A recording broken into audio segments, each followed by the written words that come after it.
Welcome to the Waiting List podcast. Tell us a story. It's like many things you start building from scratch. And then I'm like, wait, I really do like watches because You've seen so many watches that makes you excited. I think I really do like watches. Yeah. I think it's a great way to see if you are a watch enthusiast.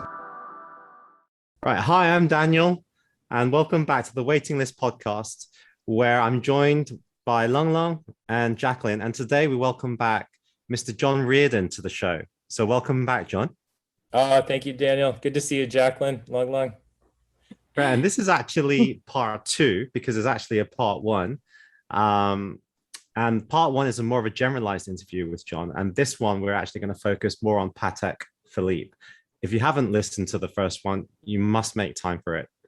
By the time obviously I'm recording this and it hasn't been released yet, but I just can't wait for it to re-listen to it. Mm-hmm. Right, so we're going to go straight into it. Number one, what are some of your most favorite watches from Patek? Wow, that's a heavy-hitting question to start the interview. Vintage or modern? Like, where should I begin? Well, are you a vintage guy or a modern guy? If you had to go vintage. Go vintage. Yes, I have my favorites in each world. I couldn't even choose modern over vintage or vintage over modern. Mm-hmm. But vintage, well, we have to start in the 19th century pocket watches. So it's not going to be a reference answer. It's just going to be more based in complications. I find that a minute repeating Patek Philippe watch from pick an era, 1880s, 1890s, is one of the most magical, purest forms of independent horology that you could find today. Traditionally, and this is no surprise to you, but traditionally, the major Swiss houses use suppliers in the mountains, and they had there's folks to buy the ebosch from, there's people to buy oil from, the dial makers and various case makers.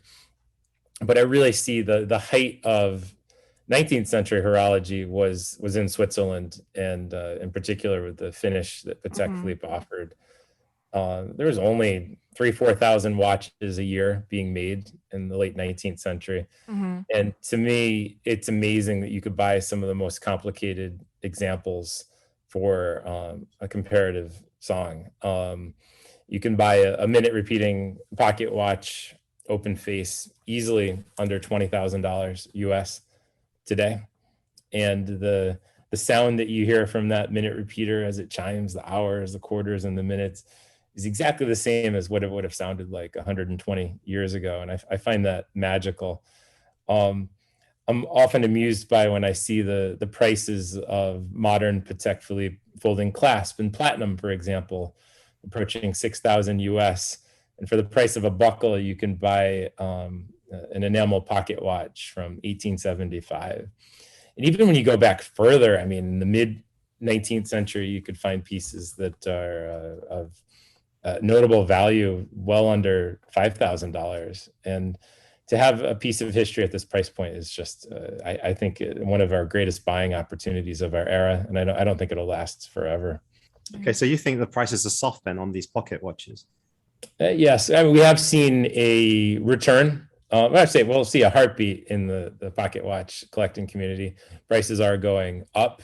Interestingly, it took a pandemic to get attention onto pocket watches, but we are seeing prices going up, but not marginally. There's still incredible value out there. But keep in mind that, I mean, the whole entire production of Patek Philippe up until 1910 was almost exclusively pocket watches. So there are a lot out there, and it's fun because you actually, as a buyer, you have choice. It's a buyer's market, and compared to what we're experiencing today, where everyone's chasing one or two references, where it's clearly a seller's market. So I have a lot of fun buying pocket watches. I think it's one of the last great treasure hunts we have. And even when you find something that's extraordinarily unique with wonderful history and provenance, you're buying something that's priced better than anything that's being in current production. Yeah. You made a comment in the last podcast that customers of Patek Philippe were saying that Patek Philippe doesn't charge enough for their watches. And in my head, when you said that, I was thinking, yeah, it's made by the gray market, made by the secondary market. The secondary market charges you enough for it. You know, that could be their next ad campaign. Yeah. You know, if you look at recent Gregory Powell, you know, yes. or how there's a listing for the Baguette Green Nautilus on Chrono, which is $890,000 US. Okay, someone's making probably the real price of what they should be charging, or maybe even more than what they should be charging, arguably. But let's just flip that now to modern watches, because I am actually interested to hear your answer on that. Just understand what kind of modern pieces you actually like from Patek that they're bringing out. Sure. Of course, I love the Nautilus. I mean, I'm not going to say anything negative about it. I'm very unhappy with how the market is handling the whole Nautilus situation. But let's just talk about the watch itself. If you have a 3700 on your wrist, the original Nautilus in steel or even gold, I mean, it's just hard to beat that. And the modern equivalent, the 5711s, the beautiful watches. 5712s, 5980s. I mean, all of these are pieces that I love to see out in the wild on people's wrists to be enjoyed. I just hate to see them out there being flipped like Bitcoin. I think there are so many other alternatives that get me personally just as excited. And I'm really focused on, we'll call it modern non-current production watches. Like really, from 2000 to 2015 is a sweet spot. I do wonder if someday the market's going to wake up and chase Geneva Seal Patek Philippe. It'll be interesting to see if that becomes a so-called thing. It isn't yet. But in terms of perpetual calendars, I find some of the most unappreciated watches are the best value buys today, including 5050 perpetual retrograde, 5059 the officer perpetual retrograde. You can sometimes find these for under 40,000 US, and prices have just like they're stagnant. They're really haven't gone anywhere in recent years. So I'm focused in that era and complicated watches personally. I love 3970s, 3940s. So there are a lot of options to choose from, but I just advise people to just do your homework and buy on eBay a catalog, pick a year. Maybe 2002 was important to you. Maybe 1998 was important to you. Buy the catalog on eBay from that year, and then go through and look at that collection as a time traveler and pick your next watch. It's fun doing it like that. Well, behind you, I see there's a big poster which says Rolex, which isn't Patek Philippe, obviously. Did move that. No, but, I have two the oversized posters, and my Calibre 89 poster. Yeah, I've just seen that now. You've moved out of the way. I'm like, whoa. Yeah. And then my office is a complete mess right now. I have on the floor a complete run of all of the porcelain dishes that they issue. And I want to have them photographed because I actually never, that's my own collection. I've never had them photographed. And it's fun putting them in order year by year from 1997 to today. Right. But what are your other favorite watches from other brands? Oh, from other brands? Yeah. Oh. Well, that's easy to answer. The week the week that I left Patek Philippe USA, I went and I bought a Rolex. I bought a white dial Explorer 2. And it's just, I don't know why I wanted that watch so badly, because if you work at Patek Philippe, you don't own a Rolex. I mean, simple as that. I think the Patek Police will come and take it away from you. Or you own it, but you can't wear it to work or ever. But that was my little rebellion, as I went and bought a Rolex. So yeah, I love Explorers, early Explorer 1s, 1016s, the more modern Explorer 2s I find beautiful. Not for me, and I know the whole market's chasing them, but like the whole Rolex rainbow craze, I do find those watches to be beautiful. Yeah, Aesthetic. they are. Yeah. I'd never wear it, but I have friends that have them on their wrists. I respect that watch. That's Mhm. I think So- no one can pull it off. yeah. It's my like, oh my god, I really want one. I love my aesthetic is very design driven. So Cartier, no doubt, captures my heart. Vintage Cartier in particular. I just some of the early tanks are just so beautiful. Yeah, I mean, I have favorites with every brand. I've been following the independents. I love Rishepi's work. I mean, just worship it. I think I might be on a waiting list for one. I don't know if I'll ever see. They're hard to get now as well. Yeah. Yes. Yeah. Anything that has to do with Jean-Pierre Hagmann is a grail to me. I have 2 Hagmann cases in my personal collection, ladies' watches, which I'll never sell. And I'd love to have a case, a men's watch by Hagmann, which I don't own right now. Well, let's just spend some time on that, Mr. Hagmann, because there's some people that I'm sure do not know who he is, what he did, and why it's so special to you to own a piece by him. Well, in the world of watchmaking, everyone talks about George Daniels, Roger Smith, as they should. But in the world of case making, many case makers don't easily come to mind, except Jean-Pierre Hagmann, who's, for me, in my opinion, the greatest living case maker. And he's a big personality. For those of you who have met him, you'll never forget him. He is confident. He is an artist. He is larger than life, and the stories that he shares are second to none. Of some of the side projects he does.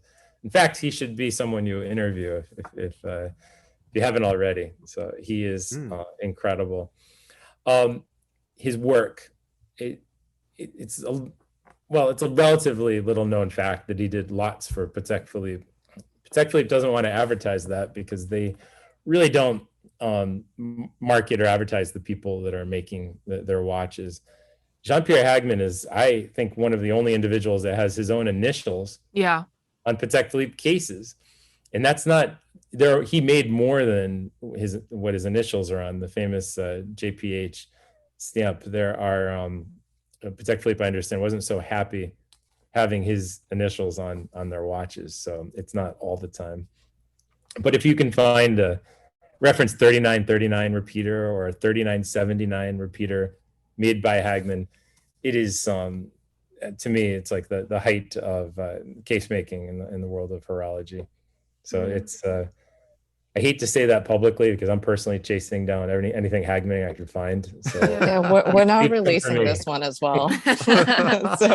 I have a question. So obviously, like, we know that I don't know what his side projects or how many there are, but I know, like, famously he is making all the cases for the Rishepi RRCC. So in like a professional field, how does that partnership usually come about? I mean, obviously both of them have worked at Patek before, so do you think like it came about organically? It's something I've always been curious about, like how do partnerships and collaborations really like do come about? I'm sure Reshep or Mr. Hagmann would share that publicly. I think the story's already been shared, but I won't paraphrase. But I think it has a lot to do with Reshep's vision of traditional Swiss watchmaking and recognizing in a heroic way the work of Mr. Hagmann. And when I heard that he was working exclusively with Reshep, I mean, it's just that's what it's all about. I mean, he's in Old Town Geneva. His workshop is just stunning. It's like stepping back into the 19th century, and that's where Mr. Hagmann should be doing his work. As a self-taught case maker, he does things his way, and he's beautifully stubborn in the way that he does his work, and he solves problems in ways that any CAD system would not. He's really a craftsman of the highest order. Mm. And when I said side projects, he like makes, I think in the past he made his own airplane, he makes his own motorcycles. When I say Wow. side projects, I mean they're non-horological. He could reverse engineer anything, and that's just brilliant. I really believe in 20, 30 years we'll be talking about him in the same way we talk about Abraham Louis Breguet in terms of watchmaking. His work is that far superior than others. So I still want to touch on Mr. Hagmann, because still, a lot of these cases, a lot of actual watch parts now are made by CNC, made by machines. He makes these cases by hand. Yep. What is the difference? Like, is it the fact that it's just been touched by a hand, or are there notable differences that we can actually discern? Sometimes you can't see it, or the uneducated eye can't see it, but you can sometimes hear it. In the case of a minute repeater, I had the pleasure a couple of weeks ago of hearing a Hagmann case 3979. This is the 1989 limited edition minute repeater. And then that case was from 1989, made by Hagmann. And then I compared the repeater to one that was made later on by a different case maker, still at the official reference 3979. And in any of his repeaters, I would describe the voice as more angelic. The sound, it resonates more beautifully. I don't know why. Maybe it's the way the case is constructed, but and maybe it's psychological. But I truly think you could hear the difference with his work. So sometimes you could hear it. To see it, it's probably very difficult to see it, but you could feel it. When you could feel a Hagmann case, whether it's from Patek Philippe or from Reshep, it's just I don't know, it just oozes traditional quality. For those that are looking under the scope and studying solders and finishes, they might have a different feel. But for me, it's just the fact that it's made by hand. It just seems to have it's not just the weight, it's something you can't describe. It's what makes his cases magical. But it is, my answer is probably more about emotion than fact. But I'd love if someone studied with under 50 power a 50 power magnification, they might pick up something different, but there is something special about his work. It might be cool to do a psych study where you put two repeaters and you just bring people in. They know nothing about the watches. You're just there to listen to the sounds of two watches, and one is handmade, one is machine built or heavily reconstructed or whatever, and then based on that, see what people say. I'm willing to bet that he would win 9 times out of 10 in that challenge. I love that idea. What a fun thing that it could do. Yeah. But if for any of you have the pleasure of meeting him, just ask to see his hands. His hands are what I would imagine if you looked at, going back in time and saw Leonardo da Vinci hands, or some of these great minds and artists and engineers from our past. Their fingernails that have seen work, their hands that are strong, because you can just imagine what he's had to do. They're not, you look at some watchmakers' hands today and you just wonder if they're keying in program in a CNC machine. It's different. Not picking on anyone in particular, but I just respect the true craftsman, the craftsperson. And that's the same when you meet some of the enamelists, the great enamelists of our era. Their hands tell a story it's much more resonates more than words. Oh, that's talking about emotion and people. Perhaps next question should have been asked in the last podcast because it would have fitted in nicely. But you had experience, and fleetingly one with Henry Stern, but you've had experience with 3 generations of Patek owners, Henry, Philippe, and Thierry. How would you describe each of them, and what are their differentiating characteristics? Of course, I had no firsthand, let's say, experiences with Henry Stern, unlike my colleague Tanya Edwards, who did work closely with him. So I could could defer to her and to the stories and to what Nick has written, amazing, the authorized Patek Philippe book. Henry Stern, he built the company from being completely unknown in the United States from when he arrived in the late 1930s to the powerhouse it was by the 1960s and 70s, which is really his era. And one thing that came abundantly clear with the Henry Stern era is he hired the best people he could find.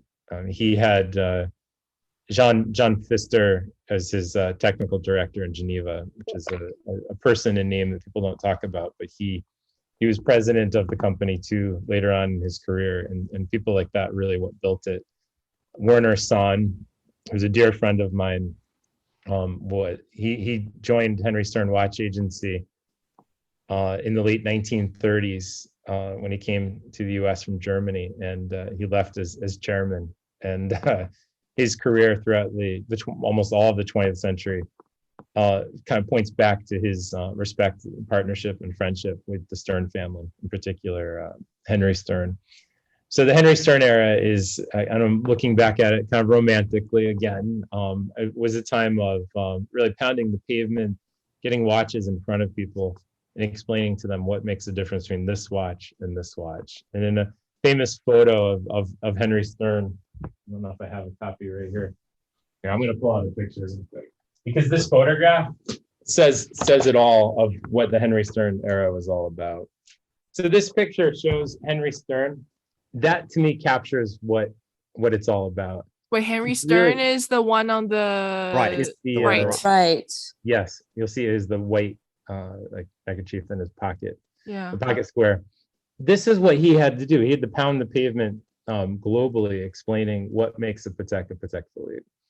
And he was a people person, and he was a marketing genius. That's the way I look at Henry Stern era. Fast forward to the Philippe Stern era, which we're still, well, it's all the Stern era, I have to say. But fast forward to the Philippe Stern era. Philippe Stern was very technical, a watchmaker, also a brilliant manager. And he ran the company by really understanding the marketplace, and was the first of the Sterns to understand, for example, how the auction world connects with the modern world. People often forget that the first Patek Philippe sale in 1989 was done in partnership between Osvaldo Patrizzi and Patek Philippe. Oh. They literally, when you look inside the catalog, I don't know if the copy is over there. You can see it has the Patek Philippe team is listed, and their PR company was behind it. Now that's huge. So they sparked something themselves, and as they were building their museum, I mean, the rest is history of what happened in the 1990s. That was all Philippe Stern. He understood the challenges of the quartz revolution from a technical perspective. He developed calibers such as the 240 personally. He was really under the hood, kind of the technician / manager, and his people skills on top of it. For those of you who have met him, he's a listener. He knows how to assess and offer solutions to a problem by hearing different opinions, and that is the Philippe Stern era. I mean, it was what created the Patek Philippe that we all know today. On to Thierry Stern, who I had the pleasure of working for, and was able to get to know him quite well. I'm guessing he's like the perfect mix of his grandfather and father. He loves to travel. He's a people person. He is like his dad. He's a listener, but he was listening to collectors and to retailers in a way that was probably never done before within the Stern lineage. He's also tasked with this this drive towards making Patek Philippe. It's not a digital company, but increasingly marketing in a digital way, and he's been part of that now for the last. Well, he started I believe in the 90s officially, so he really has his career has risen during this conversion to a digital universe. The three of them combined are certainly, I mean, it could be a movie someday of the grandfather, well, it goes back even the other generation, of course, Yeah. Henry Stern's father and uncle. But what the Sterns have done with Patek Philippe in the modern era is what makes Patek Philippe. There's every watch literally has their fingerprints on it, and it's fun to imagine what's next now that Thierry's sons are getting older, and I hope they get into the business too, and we'll be talking about them soon. I don't know about a movie, but I could definitely listen to you all day. Yeah. Thanks.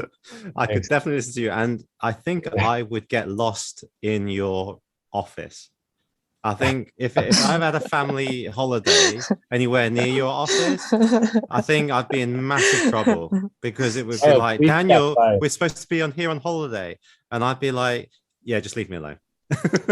it's a complete mess right now, but it's like it's Patek Philippe Disneyland. I'm like surrounded by aquanauts, repeaters, and ephemera. I mean, every time I watch your videos, you always have a lot of accessories in your background, and they're just a part of your office.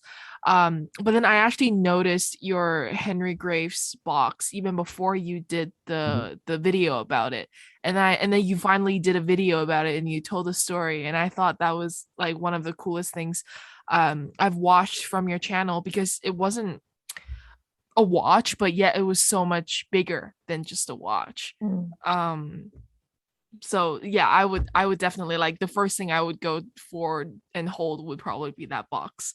Wait, you're all welcome here. Wait, but you're off gonna the ask about the record, Dumpy. What's Yeah. that? off the record, you can tell us, because you kind of know where the watch is, right? No, Off the record. We can keep this on the record. I know where it is. I do believe the watch exists. I'm 100% sure the watch exists. There's one of two collectors in my mind that would have the boldness to keep it secret. Okay. The boldness and the foresight to keep it secret all these years. So it exists, and I hope in our lifetime we'll see it resurface. I mean, didn't you make it your life's mission that you're gonna hunt down that watch? I'm working on it. Yeah. Wait, so during the is it fair for me to say that most of the most like quote like epic Pateks are in the US then? Yes, but that's very quickly changing. Over the last 20 years, the best pieces in the world have gone to Asia, the best vintage pieces. The most important collectors are clearly in Asia right now. And now, and we saw it even this last auction season. One of those important collections was dispersed globally by a certain auction house from Asia. And there were some of the best pieces from the 1990s and the early 2000s that we saw at auction. So it's a bit of a shift.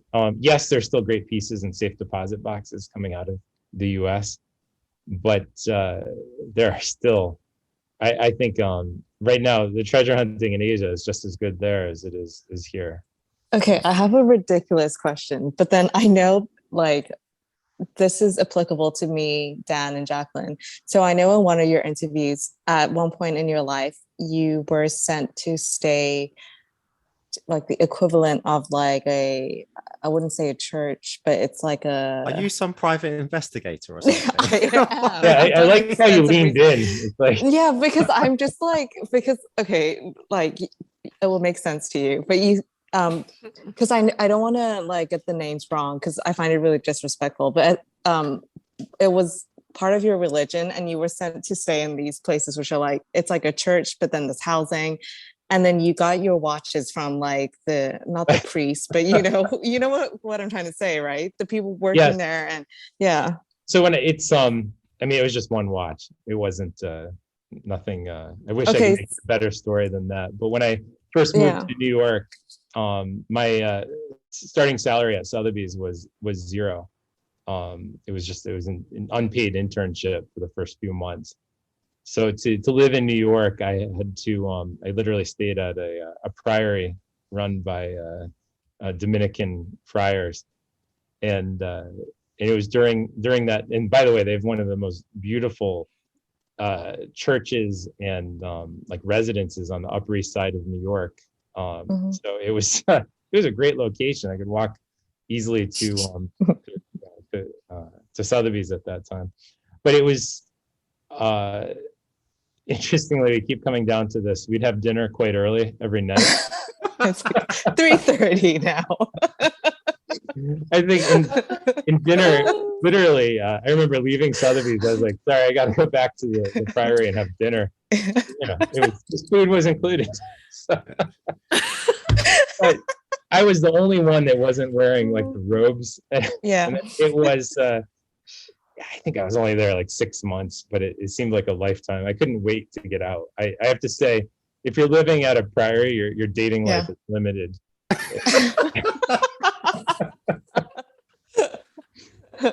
Okay, so wait, my question though, like, so it makes sense. My question is, do you now, like, do you think it's a good idea for like Jacqueline, me, and Dan to go to like these temples in Asia and then look for watches? What?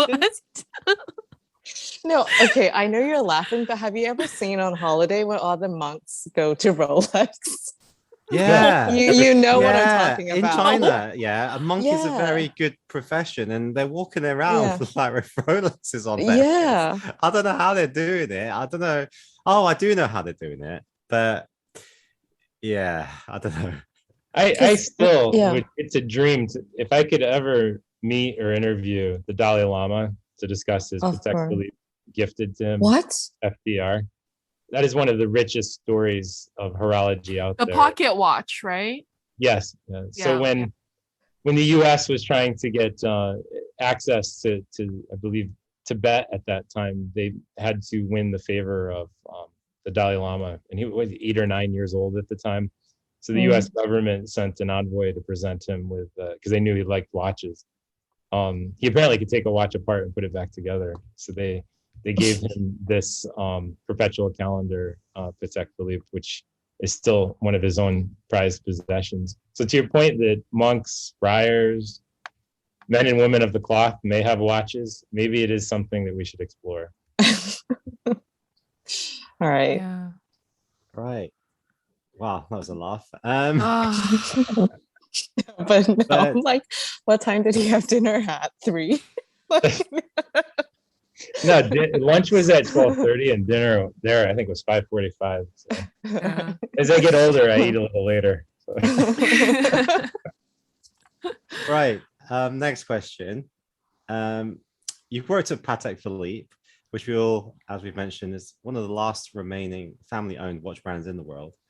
And when we look at watch brands existing today, which are arguably the most successful, AP, RM, Rolex, and obviously Patek, they're all independent.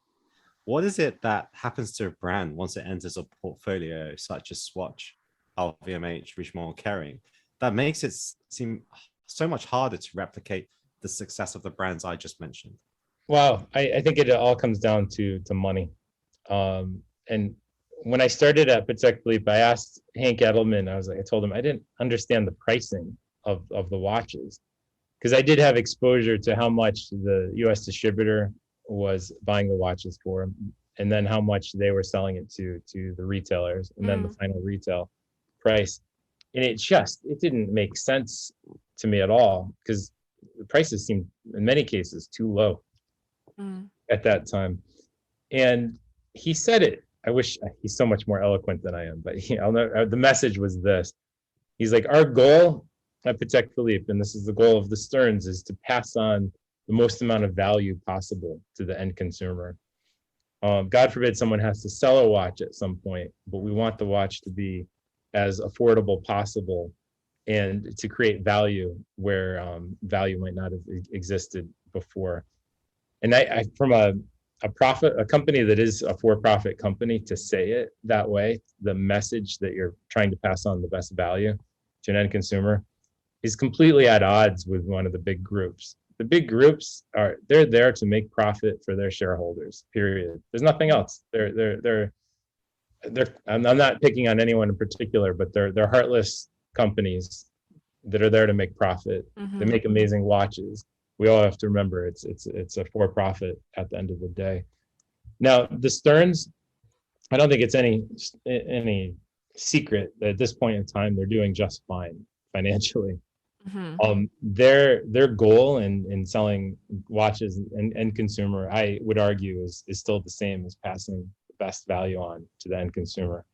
The problem is, and I'd love to debate and discuss this with others, is that it's backfiring on them. Because now that there's secondary market values that 5-6 times, and I'm seeing I'm seeing many clients that they can't buy their son or daughter their first Aquanaut. They can't buy themselves a Nautilus, and they're so frustrated by seeing some of the games that retailers are playing that they're actually looking towards other brands, and we're seeing other brands capitalizing on this, like Longa is jumping all over Longanzone, this opportunity.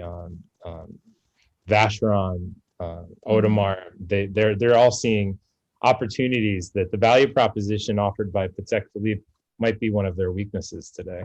So it's a really interesting battle to see how it will evolve over time. That actually does go on to my next question, which is, you said that one of Patek Philippe's endearing traits is that it stuck to its principles of delivering value, right, and making the best watches ever made. How did Patek Philippe stay relevant in the modern day? Or do you even think that they may be not so relevant? I don't know what your answer would be. I think they're increasingly relevant today, and it has a lot to do with brand awareness in the work that Henry, Philippe, and Thierry have done in their teams to make the brand knowable to more. You don't have to go back far. I mean, just in my personal experience, going back 20 years ago, when I was working for Patek Philippe, I would tell my friends, even family members who I was working for, they had no clue. They were like, "What's this Philippe Patty you work for?" The name didn't, in particular in the U.S., which traditionally has not had much of a watch culture compared to other parts of the world. The name didn't mean anything to anyone. And that was interesting. I remember someone asking me, like, "Why don't you get a job at like a real company like Rolex?" I was so offended by that because everybody knows Rolex. So I think Patek Philippe has become more relevant as more people know about it, and it is for more people. It's a game of numbers. It's an end game watch. There are a lot of people that dream of having their first Patek Philippe. They may not know, as we discussed in the last episode, you can buy that dream for a lot less than you might expect. But I see the future of Patek Philippe is very bright, as the brand awareness has never been higher. Yeah, I said that to somebody else this week. I said it doesn't really matter because all roads lead to Patek Philippe. So you might go to AP, you might go to Lange, or you might go to the others, and I do think they make fantastic watches and they offer a different value proposition to Patek. But it just diverts your somewhat journey, but you still end up in the same place, really, especially when you go to vintage Patek. Yeah, I couldn't agree more. And I've had a lot of new collectors or buyers reach out to me, and they don't understand why I only do one brand. I've had other dealers speak with me with disdain, like, why are you doing just one brand? And I agree with you fully that all roads do end to Patek Philippe. Now, there's still amazing watches from other makers out there. But for me, the depth of historical production with Patek Philippe it's fact. There's no comparison to any other brand when you look at their whole body of production from 1839 to today. Because we're talking about the brand being more recognized, right? And I think a huge part of it is the fact that more mainstream media, like I would say rappers, actors, actresses, people wearing them. So how do you feel about like rappers wearing like Patek and the full blinged out ones, which are aftermarket as well? The aftermarket I have a problem with. Okay, if you buy a watch, you can do whatever you want with it. I mean, that's just your legal right. But I find the secondary market in blinged out Patek Philippe, Rolexes, or any brand is. I'm not impressed by that. And a lot of the people that are buying that, they'll come around. Or they have come around when they see what the value of that watch is when they try to sell it. They're untouchable. Nobody wants those. It's in terms of seeing more pop culture awareness of Patek Philippe, I love it. Every time I hear a rap song, it's just too much sauce all day long. I love it. Spitting fires there, John. Exactly. Yeah. I dream of the day if I could get sampled talking about really dorky technical Patek Philippe bits in a pop culture song. So yeah, I get really hyped up every time I see Ed Sheeran performing live and I look at his watch and his Patek. It's great. Like he is just, I mean, I talk about him as if I know him, but just his personality wise, like he doesn't really care what he wears, right? He's like all about art, all about music, all about creating. So you often see him walking red carpets with sneakers, jeans, a flannel, and then he has like an $800,000 like perpetual repeater on his wrist. And I think it's great, the contrast. Like he, just, I mean, we're talking about art, rappers, but he's not a rapper, right? He's more of just like a musician in general. And then, who else do we get like references from pop culture about Patek? Aside John from Mayer, rappers, of course. John Mayer, yeah, Eric Mark Clapton. Wahlberg. But it brings Mark up an interesting Wahlberg, point. Yeah.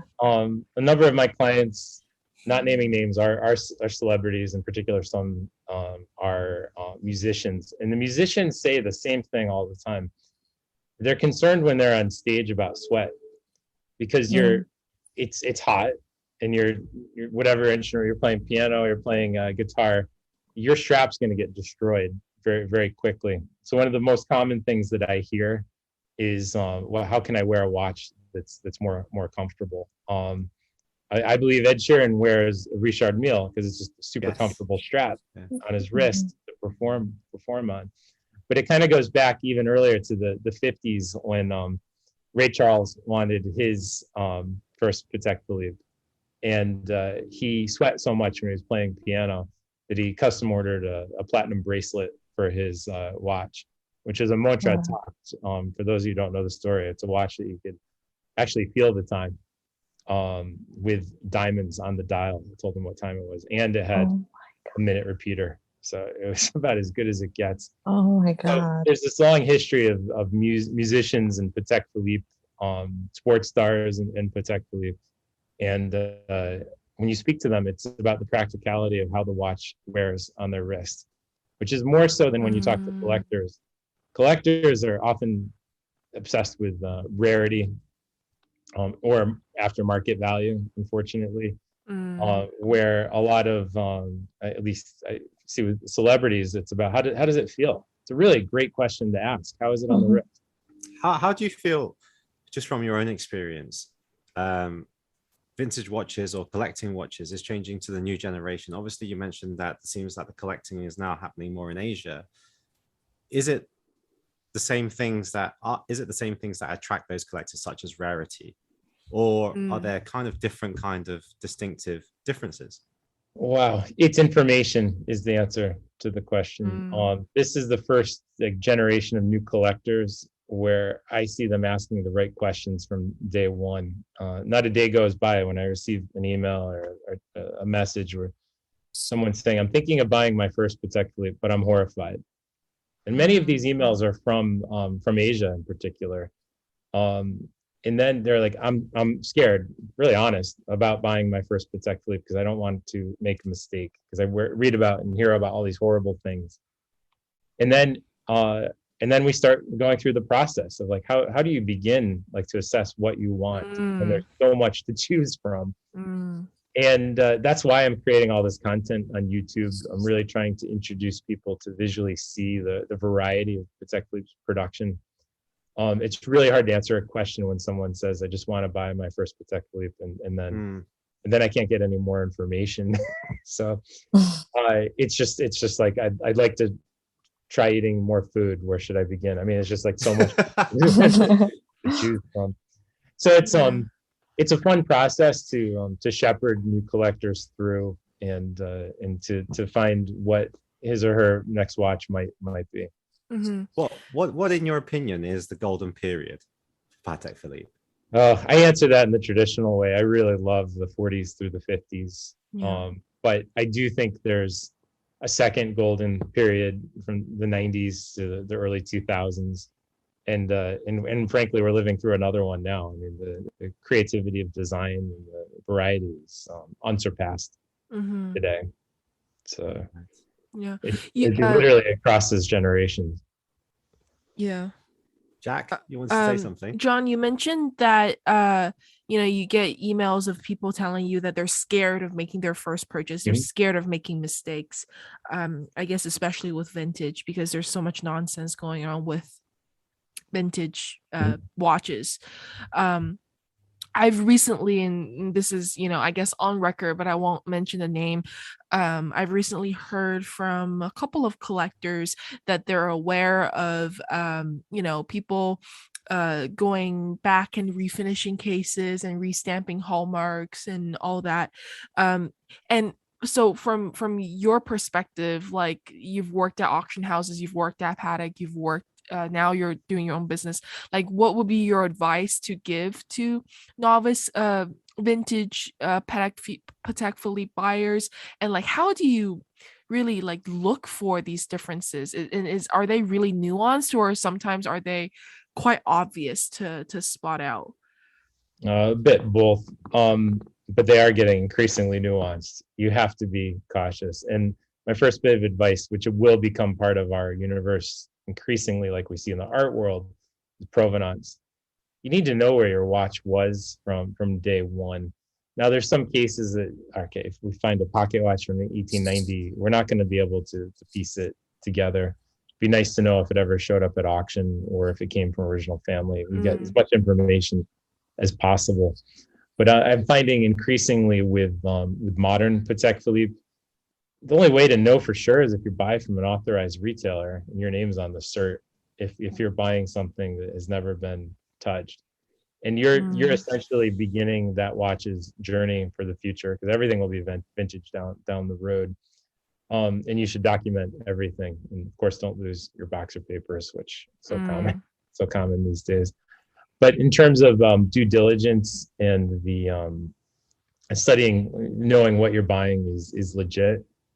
Wow, we've all heard it before. You always have to know your seller, trust the seller, and do your own homework. The one question that you should ask anyone that you're buying something from is, what's the one thing you don't want to tell me about this watch? Frankly, a lot of people will answer that. It's very unnerving. So I challenge you to ask that question. Yeah, that's good advice. Because people don't want to, most people don't want to lie to you. Okay, let's give some, hopefully there's some humanity left in this world that people don't want to tell the truth. So you ask them point blank, what do you not want to tell me about this watch? If you ask that question to auction specialists, the good ones are going to answer you. And they're going to tell you the bad very quickly about the watch. And that bad might not be bad to you, but it's good for you to know, because if you ever go to sell it, you don't need a surprise down the road. It could be something as simple as the watch was serviced by Patek Philippe and all of the mainspring was replaced. All right, that's good information to know. It doesn't hurt the value. It could have been, this watch has been serviced and polished over the last 50 years and the hallmarks are gone. It's just good to know why. It's part of the life of a watch, why the hallmarks are gone. But it might also help train your eye to see if a hallmark might have been added. So why is the case proportions on this 1940s Calatrava look so different than others? You want to get to the bottom of why. And if it has this incredibly crisp hallmark on the lug, you have to know why. Because sometimes there are people out there creating what you want to see, and we have to be very, very concerned about that. And that doesn't end with vintage; it's also with modern. I'll share more information soon, but I do have reason to believe that there are people taking early 315 calibers, automatics, and casing them up as Nautilus watches with fake cases and fake dials. Actually, I'm quite confident that's happening. So you need to know the source of where you're buying these watches, because it's really tough sometimes. Anyone can get tricked. So you just need to know as much information as possible. Do you think it's even harder for vintage Rolex navigating that? Yes. From my auction world, Rolex was always the biggest nightmare. I respect the collecting community. I love vintage Rolex. I think they're incredibly interesting, beautiful, and wearable.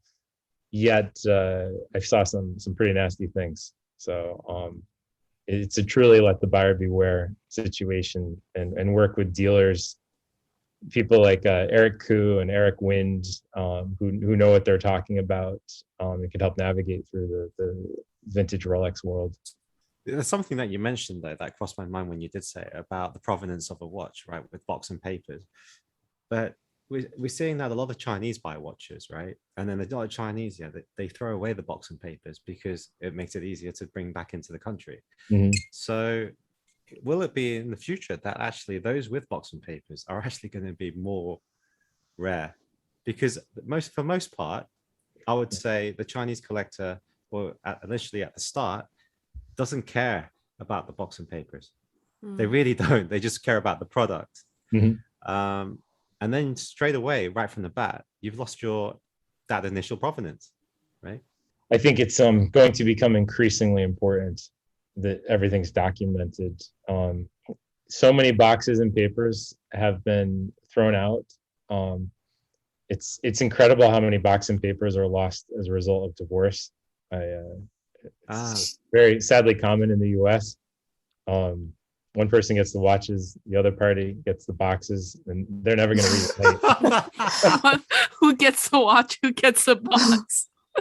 It's usually, well, yeah, I don't want to generalize. I'll make that. I'll say it because John doesn't want to say it. I think that it's the man gets the watch and the lady gets the box and papers. Except I don't know me and why Jacqueline. I feel that. Me and Jacqueline are gonna run away. And she usually throws them away out of spite. Yeah. Okay, so my takeaway is you have to replace it with fake ones so the guy doesn't know. So you're gonna buy the same one and put it there. Fake watch. You guys. Marriage advice. I guess the secret to a happy marriage is just keep your boxes. Keep your box and papers. John, earlier this year I went through excruciating 1 month time where a watch was lost in transit, and it was lost in the Memphis hub for FedEx for about more than a month's time, for 46 days exactly. And I've called numerous times and entered keywords. I told the agent to enter keywords into the system, lost and found system, to see if any matches have come up. So the word that I gave them was Patek Philippe, and more so I gave Patek because sometimes they get the spelling wrong.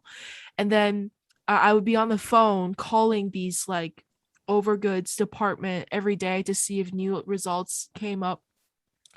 And every day I call, someone would tell me something new that had the word Patek on, and the lady said, "Oh, there are so many pieces of paper with this word that is Patek.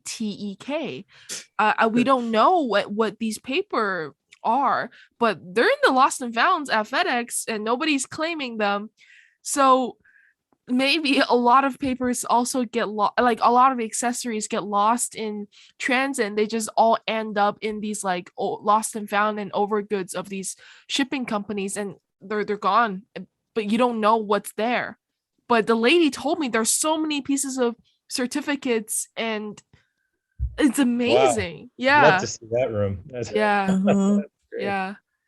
Yeah, it's so common that they're lost, and it's human nature. These things get lost. Sometimes it's environmental. I've seen them lost in hurricanes, tornadoes, fires. Sometimes it's just physically they're thrown away. It's sad, but we do have to remember at the end of the day, the boxes and papers aren't everything, and it does tend to affect the value 10-20% off the bat when they're lost. But luckily, thanks to the extract from the archives and their new policy, there's hope again. Yeah. Right. Let's go to next question, which is, which are the most iconic Patek Philippe references in your opinion?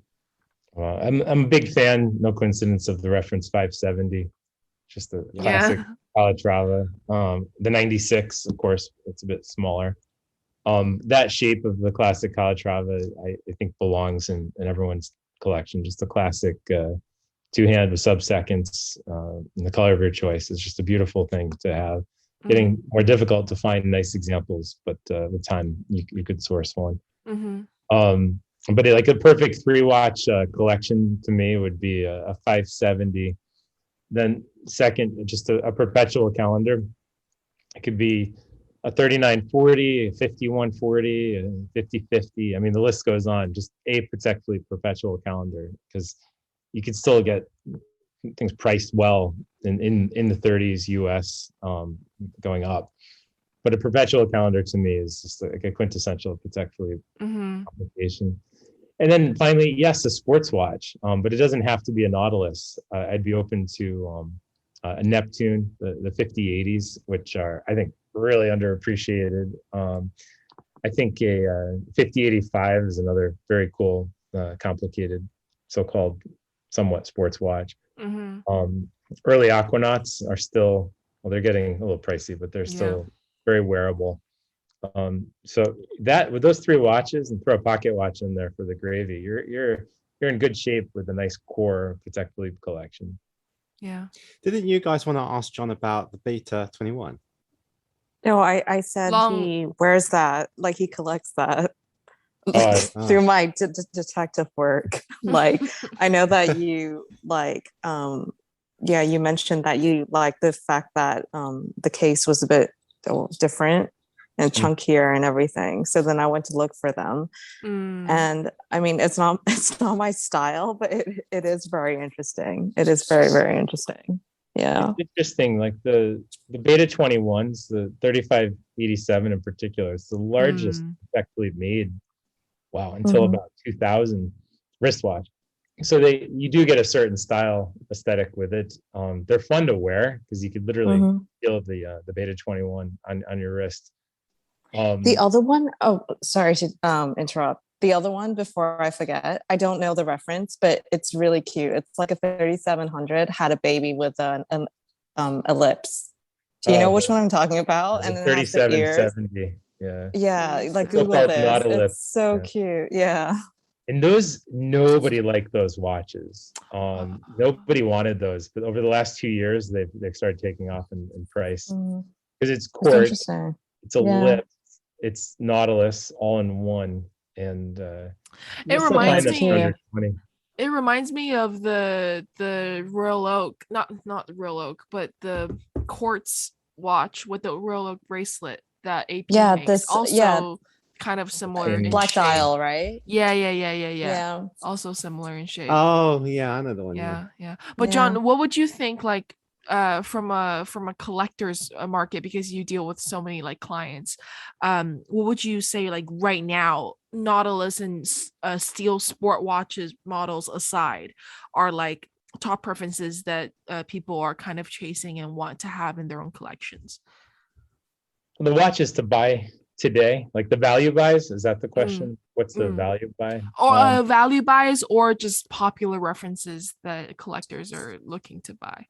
Like trends that I've noticed over the last few weeks that have been very interesting is there's been a mad rush for 5004s, the split second perpetual chronograph, which is really surprised because the 5004 was very soft for many years. Yeah. And now it has definitely a heartbeat, and more people are chasing them down. But it makes sense because we saw the trend start last year with 3940s, and then it went to 3970s, and now 5004s. And people are starting to look for these references. And once the market is dried out, they try to look for something else. So now people are there are pieces that are still in production that people are trying to find, like 5370s or 5204s. Their stock is starting to go up. But it's almost predictable, the life cycle of price points of watches. You see them, they come out from Basel, or equivalent of the Basel show. They come, the new, whatever's new, the price always jumps, everyone's chasing it. Then it tends to settle down, and then it takes like 5 years to mature, and then everybody didn't get one the first time around, tries to chase it down. So we're seeing pieces that 5 years ago that were really kind of soft are starting to be more desirable today, whether it's a 5130 world time, or the various travel times, or even any of the small complications like the annual calendars are starting to pick up, because people are seeing their relative value compared to Nautilus. They say, well, I can buy 3 of these for the price of 1 Nautilus, so why not? Yeah. Is it also because you just can't get a Nautilus anymore? So it's gotta find collectors just go to the next thing that they can buy, right? And they try and make themselves like it, and there's other options that they do resonate with, right? It's true. Yeah, there's always an alternative, and I find that some collectors are so anxious to buy a watch today, and I always tell them, just like, take your time. Sometimes the watch will find you too. Yes. Yeah. It's never good if you're doing impulse in a rush. buy. I mean, I'd love people come to my site and do an impulse buy, but I'd rather someone takes their time, and when the right watch shows up, that's when they pull the trigger. Yeah. And would you say people usually provide the feedback to you like, I knew that it was the right watch and it showed up at the right time? Like, do they go back and think about it and say, yeah, everything made sense? Or are most like still do impulse buys, or they just want to buy a watch? It's funny, people want, it's because now that I'm learning retail, online retail, it's fascinating to me, seeing the psychology. People want something that hasn't been offered publicly. It's like, once it's on the site, it's sometimes hard to sell a watch unless it's the first day. People, they prefer if I call them and say, I'm about to put this on the site, would you be interested now? Because I know I keep a list of what people are looking for, which is frustrating because that means a lot of my most interesting pieces never make it to the website. Because I think it's important to have something available for sale and people can see what is available at their price points. So it's it's fascinating to see the psychology behind just the sales. Why is that? Is it just discreetness, or is there more to it? I think, like, if you look at my site now and you see what's available, and there's some pieces that are just like unbelievably interesting, at least to me, because everything in there is something I'd want in my own collection. You say, okay, that's interesting. But if you're looking and you're like, well, what's on the incoming tray being photographed will be on the site next month, that piques your interest. I mean, that's it's more interesting to find out what's in this tray here than what's already on the site. So yeah. How's that for a teaser? You like, I thought you were going to show us because you had the tray, and now you've just put it and down. then you just showed us the tray. Like, I was just like, hang on, John, what are you playing at? I thought you were a gentleman, and now I'll show you some watches. This doesn't need an introduction. So 5167, but with the famous green dial. Yeah. And that's all well and good. I love that, but I find more exciting some of these earlier pieces. I waited a year for this. 4700 ladies steel Nautilus. Was it in service? Yes, so it's back from service, and I don't have the heart to open it. So my photographer is gonna have a lot of fun shooting this one in its service bag. And then of course they have a bunch of pocket watches. This is a beautiful 5-minute repeater. to that point. I mean, these are just so reasonably priced today. Then I have some of the bigger watches of sealed 5104 platinum and rose. Yeah. Which these are just such beautiful pieces. I hate selling sealed watches, but I don't have the heart to cut them open either. So it's always a tough scenario. And then in another rising star, prices have gone up over the last few weeks. 5970s. Here's a Oh, That's Dan's favorite. yeah. All right, chill out. there you go. So yeah, these that's the rose gold one, right? Yeah, rose Yellow one. rose. Dan, it's perfect. Rose, Yeah. It's like, can you hurry up and get Yeah. So would you say Original the there. size the size preference is going smaller in terms of like the 3940s? Yeah, because actually I'm the- having doubts on the 5970s because I think smaller is better, right? The only thing there's only thing that pushing me away yet. I'm so undecided on it because the thing with the 3970 is also the numbers of it, like the sheer like number of years it was in production, right? And that's why the value's softer. But as a size, sometimes I think that the 5970 is actually too big for me because it's quite stubby as well. It's not a thin watch. The trend Yeah, to but smaller if watch- you really like the watch, why does the production year even matter? Yeah. Well, because you do think about the value of it as well. You know what I mean? You do think about it. And it's not just that. I mean, Eric, if you look at Eric Clapton's one, it's got the tachymeter. Like, do you like the tachymeter or do you like a cleaner look?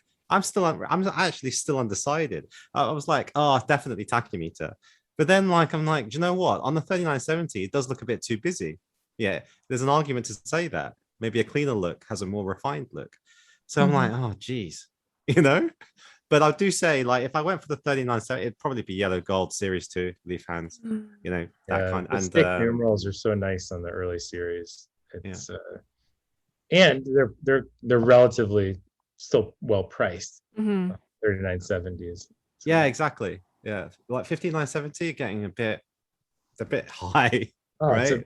it's a bit hot right now. Yeah. I just sold a exactly. platinum 5970 and it brought an important number. I mean, these have gone up in value significantly. Platinum's one of the rarest, isn't it?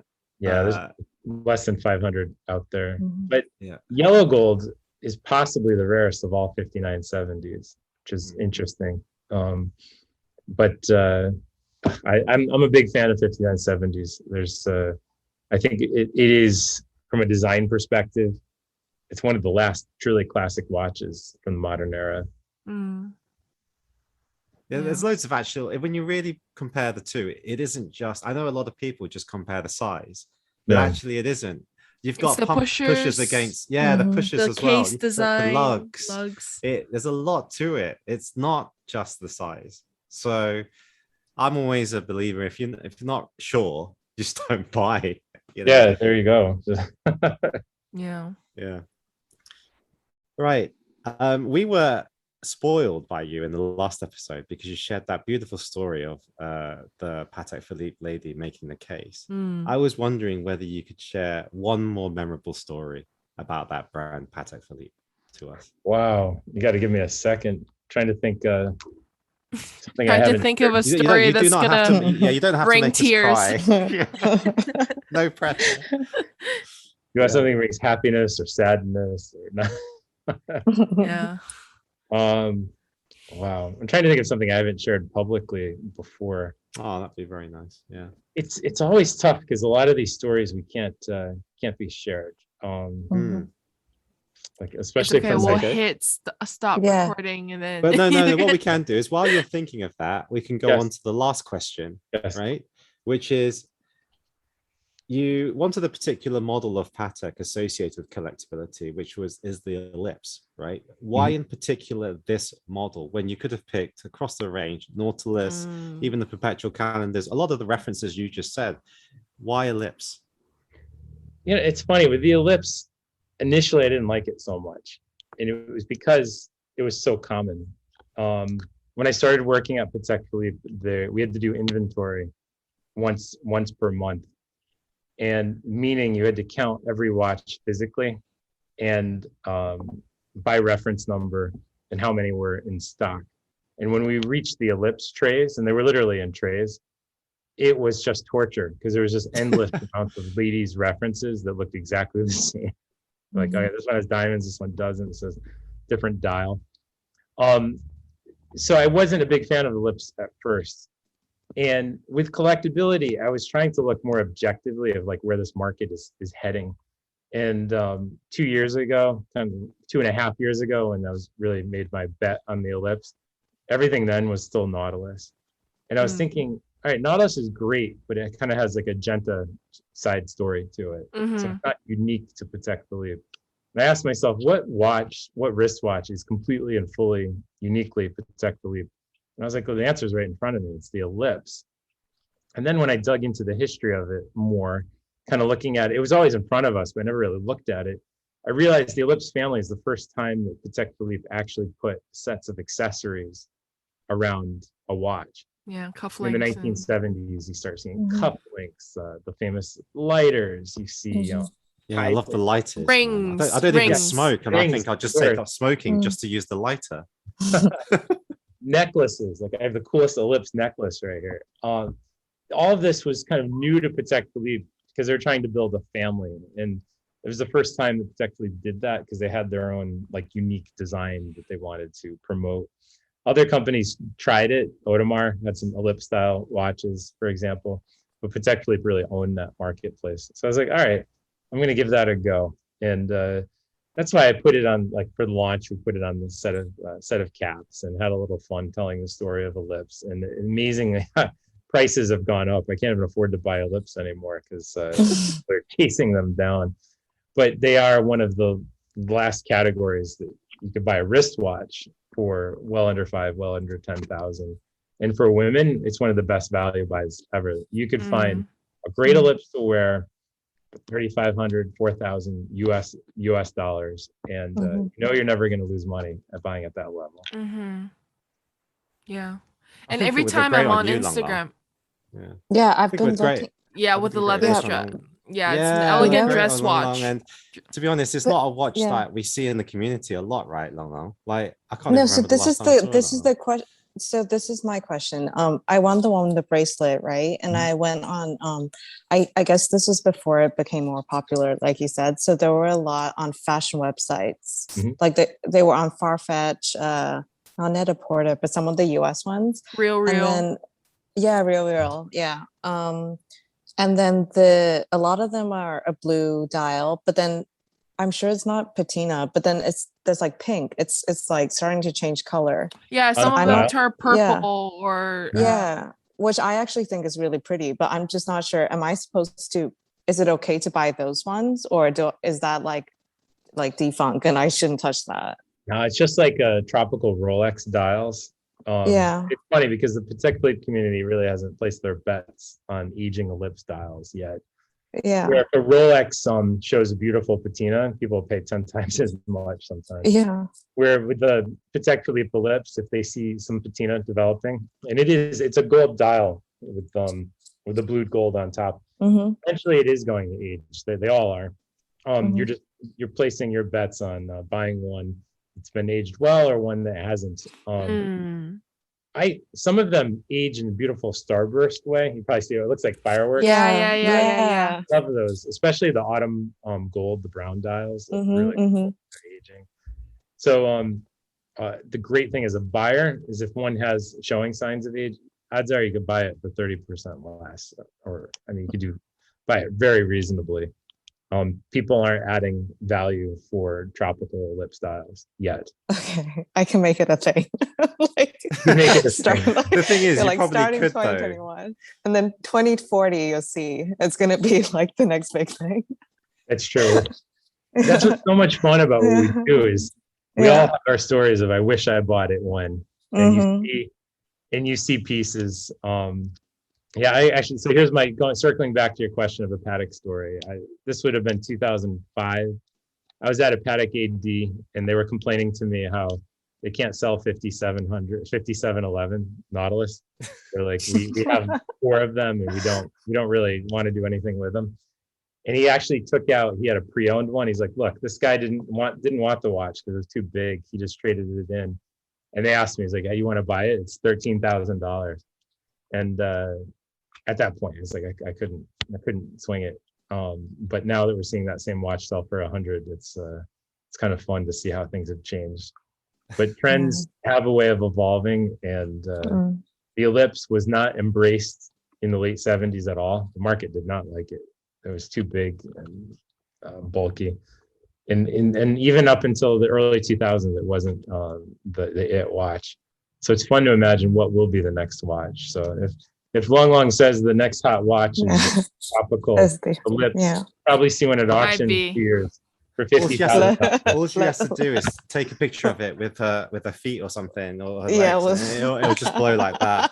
Yeah, you'll see those likes just go boom, boom, boom, boom, boom. Next, it'll be like collectability. You should have a kind of working relationship. One of those Patek ones, which are not disclosed. You know, when you have those workers, you know, just make sure you pay her for it, and then boom, it's gonna hit. Create the market.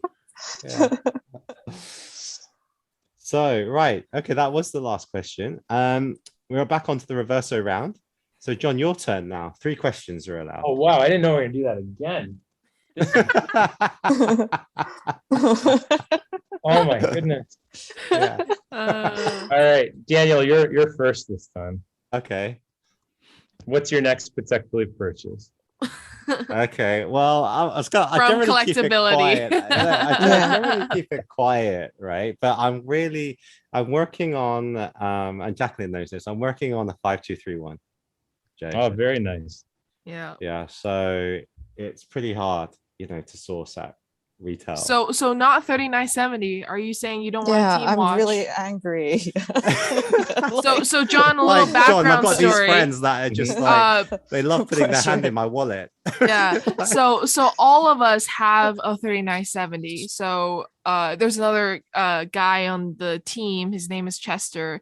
So then we've been like kind of hazing Dan into making it our team watch.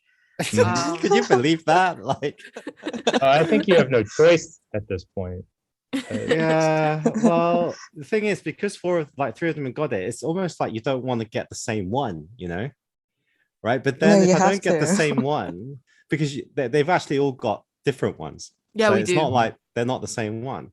But then the one I want, like, if I was to get one, someone else has already got it. So I'm like, it takes that. It's Chester. Chester's got the yellow gold one. I would like the yellow gold one. And then if you don't go yellow gold and you go for rose gold, well, Long's got that one, right?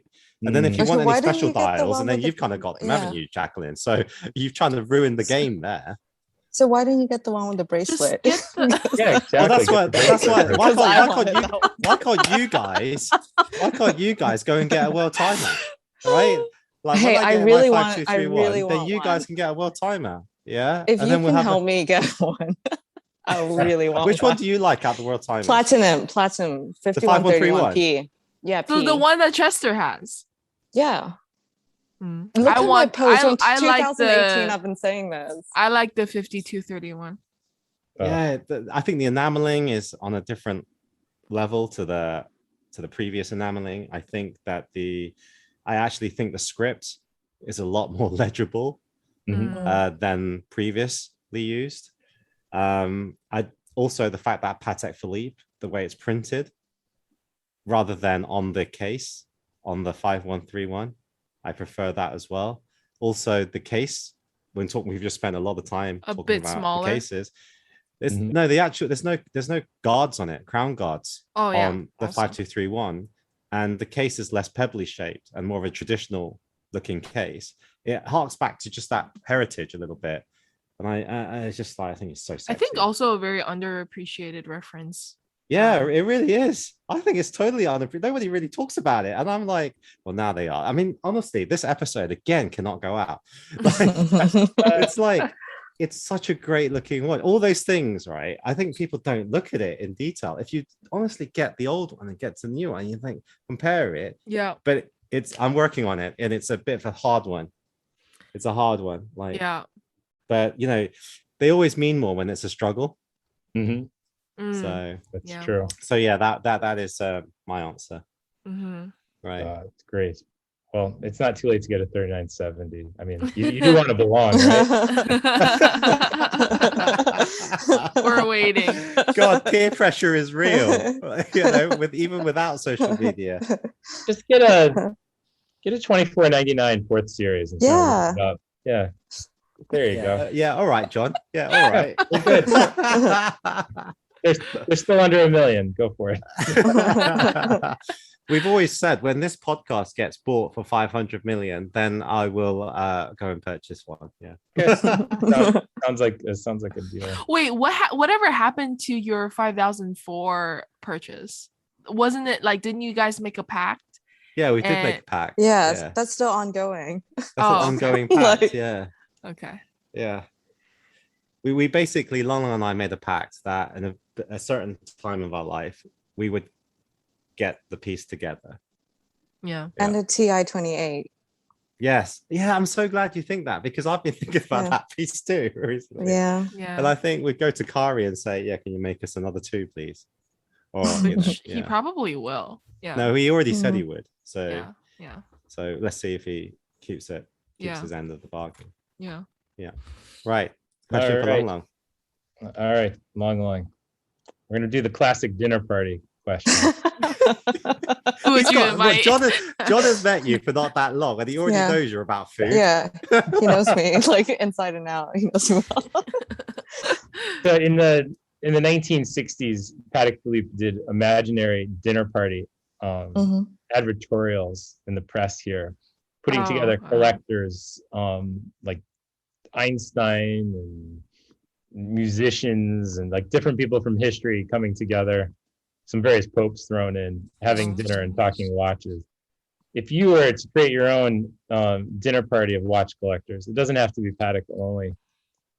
They could be dead or alive, preferably alive when they show up for dinner. Name your 3 guests. Okay, I want to say Putin, but I don't feel like he's going to be real. So like, what am I going to get out of him? Like, he's just going to be, it'll be very like, probably be he rides his dummy, bear. His dummy. But definitely, okay, I want to meet Ellen, not just because she has all the modern nice pieces, but also because I want to hear her story with like coming out and everything. I just want to sit next to Ellen and have a conversation. Ellen could do it. Yeah. Ellen could do it. Yeah. Yeah, I'd love it.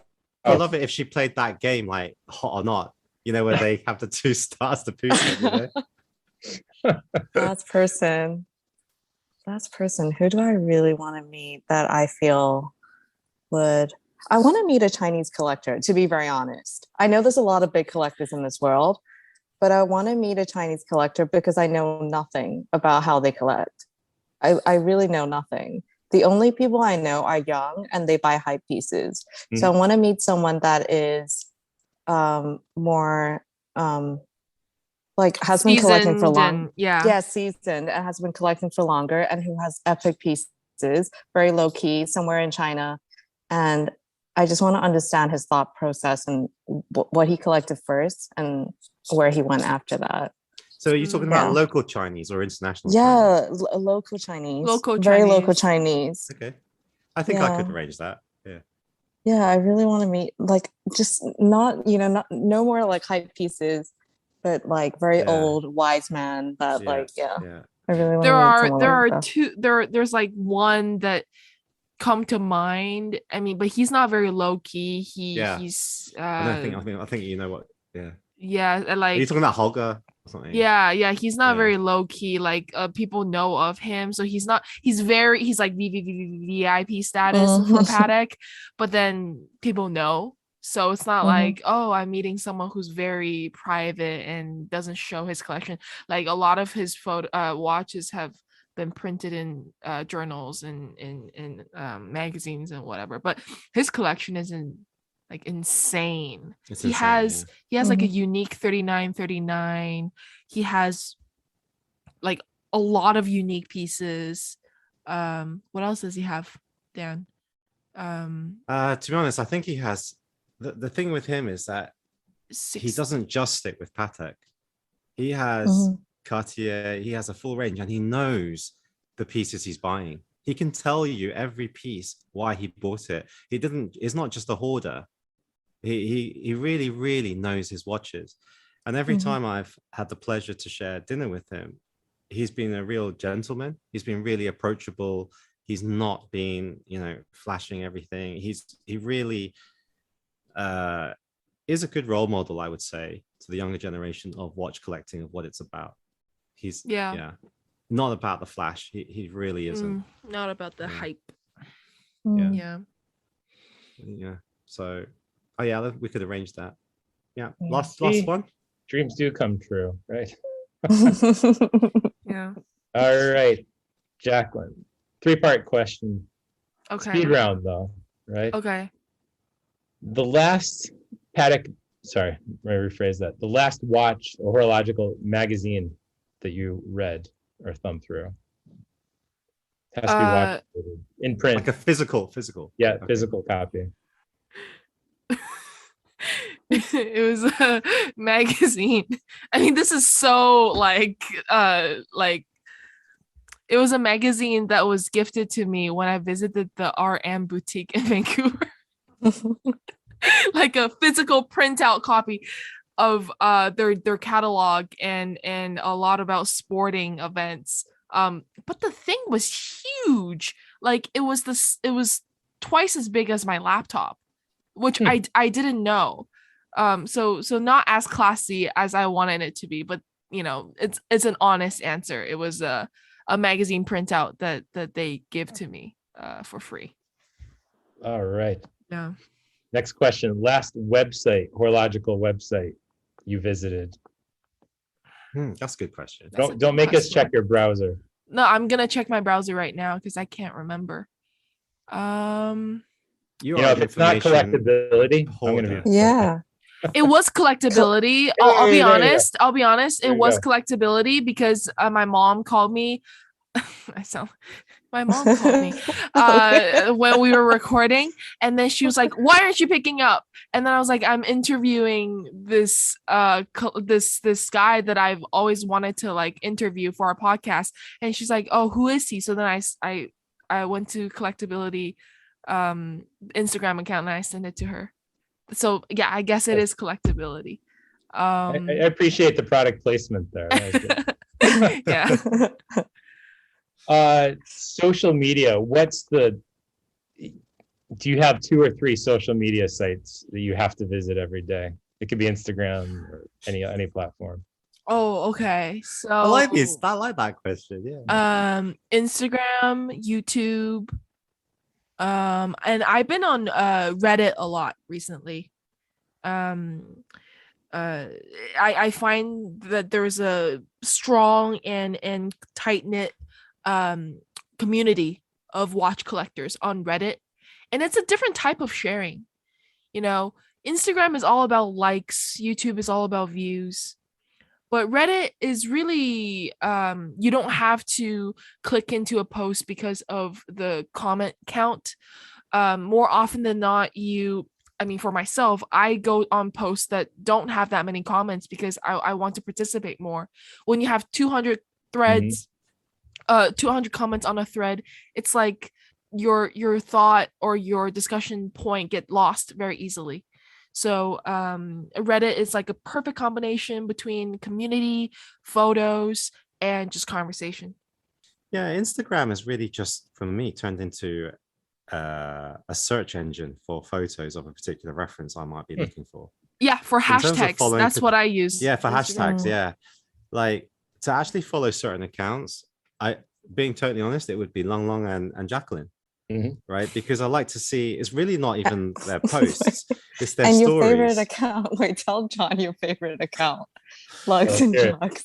Yeah, John, have you ever checked out Lugs and Jugs? No, I have not. Okay, well, check it out and let me know. I'm on it. Are you on it now? Okay. Well, no, I'm checking it out, so you'll get an honest reaction. Yeah. Well, let's see. No, John I just want to see what John thinks when he sees the mutual followings. Yeah, let's see mutual friends, and I'll call them out. Actually, oh my God, this really exists. Yes. Yeah. Are you kidding me? John, I just want to How say many that- mutuals? How many mutuals? A lot of mutuals. You know, I'm kind of shocked. The one first mutual to come up is Dimepiece.co. Yeah. So, Yeah. and the other, I can't, he's actually not making this up, is a Patek Philippe watchmaker, a friend of mine. That's brilliant. That comes back to the first point. To the first episode. I'm going to call him out too, because the follow. All right. Right. So the last That was- this is the last round, pump push around, less questions, very quick fire today. Oh, Yep. yeah, today. Right. All budget related. Because I think actually a lot of collectors do think like this. If you own to one Patek Philippe in 50K USD range and below, what would it be? 5130 platinum. 5130. Oh, okay. Travel time platinum. Yeah. Right. 50 to 100K. I'm thinking modern. Should I think vintage too? Yeah, I you think can you've- give Yeah. two you've- answers, either. whatever Yeah, you want. either. Okay, 50 to 100. Let's go more vintage. A 130 chronograph. Yeah. 130 Okay. or 530 or 533? 130. 130. Yeah, just because they're a little they're more common than the 533. So you'll be able to get a better example in that under 100. Again, the last price category, 100 to 200K. Well, for you, a 3970 second series, I think, would be a must buy. Yeah. But if not, you know what? I've been talking with collectors about this a bit. 5101, the 10-day tourbillons, are so inexpensive right now. So a 5101 platinum, even if you get rose, white, or yellow, that's the watch to buy in that price range. Okay. Next question. Most undervalued Patek at the moment, in your opinion? Oh, undervalued. Putting aside my normal pocket watch answer, because that encompasses so much. Right now, the 50/50. The 50/50 is people are going to figure it out, and they're going to double in price, in my opinion. Maybe after your podcast. So. Is it because of the retrograde and then how it has a similar like dial layout to the 5016 or For all those reasons, but most importantly, and this is kind of a generic answer, is when you see price resistance just based on the size, it checks the boxes in terms of rarity, aesthetic. I mean, the watch is gorgeous, and complication. The only thing holding back the 50/50 is their attention's on watches 38, 39 millimeters plus. So I think once that shift occurs, and frankly, imagine a woman with a 50/50. I mean, it's just the perfect watch on the wrist. Yeah, pretty hot. Yeah. I haven't seen that yet, but that's the Since watch. we're all about making people buy watches, Long Long, you need to get Yeah. this. Exactly. Yeah, Long Long, you need to I get your act together. actually know someone selling this. Yeah. So I recently saw an early series 50/50 because the font of the date is different, right? In platinum. I'm more of a white metal person, and I thought that was really pretty. But then there's also remind me the name, John. Michael, like the guy who made a bunch of unique pieces and had his like initials on the dial. Michael Ovitz. Yes. He there's someone selling his 50/50 with his initial on the dial. I think it was like a yellow gold black dial with Breguet numerals, something like that. Oh, nice. Yeah. Okay, next one. Other independents that you appreciate apart from Ricchepi. Oh, wow. Well, Philippe Dufour. I mean, I can't say enough. Yeah. Okay. I mean, it's just absolutely It's fact. And just fact. Yeah. Roger Smith also cannot say enough. I mean, these gentlemen are genius. But wow, there's so much. You know, if I wasn't doing Patek all the time, I'd be into the independence. It's like I don't have the bandwidth. I just love the independent community and what it stands for, and what what we're seeing. And I'm so excited about the next Only Watch. Yeah. In particular, I think this November, because we're starting to see some of the releases, and in particular the independents and what they're doing. FP Journe's Only Watch. It's insane. We still consider FP Journe independent, right? 90% independent. Yeah. Okay.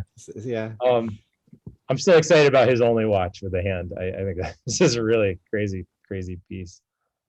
But I love what's happening in the independent watch community. So it's wow, yeah. I think that could be a whole episode itself. But I'm not well versed in it as others are. Okay, right. Next one. Is Gerald Genter's most iconic design the Nautilus or the Royal Oak? Wow, that's a great question. I mean, I'm going to say the Nautilus. Wow, but that's just because I'm a Patek person. But the Royal Oak was first. Yeah, the Royal Oak was first, so they'll beat me up on that. So my only defense is I look through life through Patek lenses. Patek lenses. Yeah. Right. Next one. Which brand, in your opinion, is going to be the next big thing? Which brand? Yeah. So we've seen the rise of Richard Mille. We've seen the rise of FBJ. What do you think is going to be next? Wow. I'm very interested in British independent horology, and I don't know if they'll have the production to be the next big thing, but have you checked out the Frodsham watches? Yes. I mean, I want one so bad, and I'd get rid of a few Pateks to own a Frodsham all day long. So, yeah. But to be the next big brand, sadly, it's hard to be an independent today. So what is the next big brand? Will it be NFTs of watches? Maybe something we can't even imagine, something digital. So I just think it has to, in order for something to be big, it has to have enough production, bandwidth, enough inventory for lots of people to enjoy. So yeah. Okay. And the last one, the person who influenced you most in your career. Oh, wow. Well, I couldn't have done it without my wife. So, and she's been through this journey through the time that I was, in just starting out at Sotheby's. I mean, she helped me investigate Henry Graves Jr. Went on a road trip trying to figure out the mysteries of this unknown man. Yeah. And she literally has been there all along this journey in the world of watches. And yes, when she hears me say the word Patek Philippe, I think the kids and everyone fall asleep very quickly. Really? Even now, or like? Oh, yeah. I mean, my youngest daughter, she was like 4 or 5. She's like, I like Rolex better than Patek Philippe, and I looked at her like, what? And she said, yeah, because Patek Philippe keeps daddy away. Oh my God. Did I get a tear for that one? Oh, that was unexpected. No, because I just consider, like, from a kid's perspective, when Patek meant travel, and I just looked at my my Bonvoy account, former Starwood. I've been away 1,112 nights in the last 10 years. That's a lot. That's it's almost 3 years. That's a long time to be away from family. So another plug for collectability. It's I get to have dinner. We come back to dinner at home every night together. Right. Well, that's the end of the interview with John. Thank you so much again, John, for being so accommodating with your time. Really, really appreciate it. I learned so much, and I'm sure the listeners did too. If you want to learn more, then you just have to go to the Collectability website, and John is very, very reachable at Instagram or email. So also the Collectability podcast, please. Yeah, and the YouTube as well. Like I'll certainly be subscribing and learning more, and John, you'll probably receive a lot of emails from me. I appreciate it. Also, make sure you subscribe to our channel on whatever platform you're listening to. And if you'd like to reach out to us separately, you can find us at the Waiting List Podcast or A Dose of Time, Long Long Turn, or Mr. Daniel Sum on Instagram. We'll see you guys on the next one. Thank you. Thank Thank you. you. Bye bye. Thank you for tuning in to the Waiting List Podcast. Hit the subscribe button and the next episode will come straight to your phone as soon as it's ready. Whilst I'm here, please remember to leave a nice review and follow us on Instagram at the Waiting List Podcast.